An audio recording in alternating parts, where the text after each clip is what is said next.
दोस्तों, कैसे हैं आप सब? उम्मीद करती हूँ आप सब बिल्कुल ठीक होंगे। आज की कहानी का नया मोड़ आपको चौंका देगा। दफ्तर में अनु और मीरा के बीच होने वाली तनातनी अब ऐसे रंग लेने वाली है कि आर्यवर्धन खुद को बीच में फंसा हुआ महसूस करने लगेगा। दरअसल मीरा अनु से बेहद खफा है और वो ठान लेती है कि अनु को नौकरी से निकाल ही देगी। आर्यवर्धन भी साफ कह देता है कि इस बार वो बीच में नहीं आएगा, निर्णय मीरा का होगा।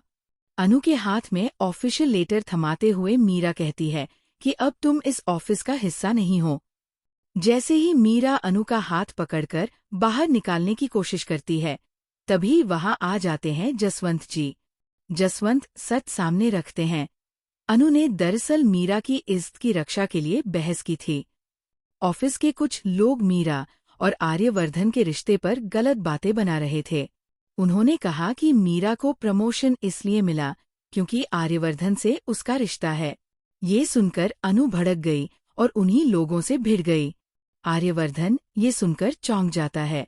वह मीरा से कहता है, देखो, अनु ने तो हमारे बारे में फैली अफवाहों को रोकने के लिए आवाज उठाई थी और तुमने बिना सच्चाई जाने उसे ऑफिस से निकालने का सोच लिया। ये सुनकर मीरा का चेहरा उतर जाता है। वो अनु का हाथ छोड़ देती है और कहती है कि अगर ऐसा था तो अनु को मुझे बताना चाहिए था। अब अनु भले ही नौकरी से बच गई हो, लेकिन उसके दिल में सवाल उठता है, अगर छोटी छोटी बातों पर मुझे हर बार निकालने की नौबत आ जाती है तो मैं यहाँ रहकर कर भी क्या रही हूँ।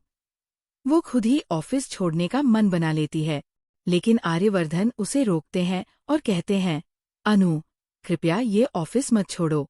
तुम्हें मेरी जरूरत है और इस कंपनी को तुम्हारे काम की। यहाँ से कहानी और पेचीदा हो जाती है। मीरा, जो मन ही मन आर्यवर्धन के सपने देख रही थी, अब और बड़े ख्वाब सजाने लगती है। वह सोचती है कि शायद आर्यवर्धन उससे शादी कर लेगा। झंडे से बात करते हुए वह कहती है, क्या तुम नहीं चाहते कि मैं आर्यवर्धन की पत्नी बनूं? झंडे भी मीरा की हाँ में हाँ मिलाते हैं और उसे प्रपोज करने की सलाह देते हैं। मीरा के दिल में अब उम्मीदें और भी बढ़ जाती है। वो सोचती है कि वह आर्यवर्धन से अपने प्यार का इजहार करेगी और उनकी जिंदगी में नई दुल्हन बनकर आएगी। लेकिन उसे क्या पता कि किस्मत ने उसके लिए नहीं, बल्कि अनु और आर्यवर्धन के लिए नई कहानी लिखी है। दोस्तों, यही है असली ट्विस्ट। अनु दिल से आर्यवर्धन को पसंद करती है, लेकिन उसने कभी खुलकर कुछ नहीं कहा।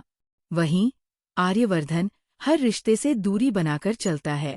जब मीरा उसे प्रपोज करने पहुंचती है, तो अनु छुपकर ये सब देख लेती है।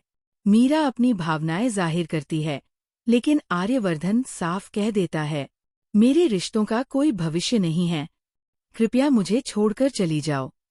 ये सुनकर मीरा का सपना टूट जाता है और अनु सोच में पड़ जाती है। वो समझ जाती है कि आर्यवर्धन किसी गहरी वजह से रिश्तों से दूर भाग रहा है। शायद उसकी पिछली शादी, उसकी पहली पत्नी से जुड़ी यादें आज भी उसे परेशान करती है। यही कारण है कि वह किसी नई लड़की को अपनी जिंदगी में जगह देने से डरता है। लेकिन दोस्तों, ये तो बस शुरुआत है। आगे इस कहानी में आने वाले मोड़ और भी खतरनाक होंगे। मीरा का टूटा सपना, अनु का चुपचाप दर्द और आर्यवर्धन का डर, इन तीनों के बीच ऐसा धमाका होगा जिसे देख आप दंग रह जाएंगे। तो दोस्तों, ये थी आज की कहानी। फिर मिलेंगे एक नई और धमाकेदार कहानी के साथ। तब तक के लिए खुश रहिए, सुरक्षित रहिए और देखते रहिए द ड्रामाओ.do। चैनल को लाइक, शेयर और सब्सक्राइब करना न भूलें।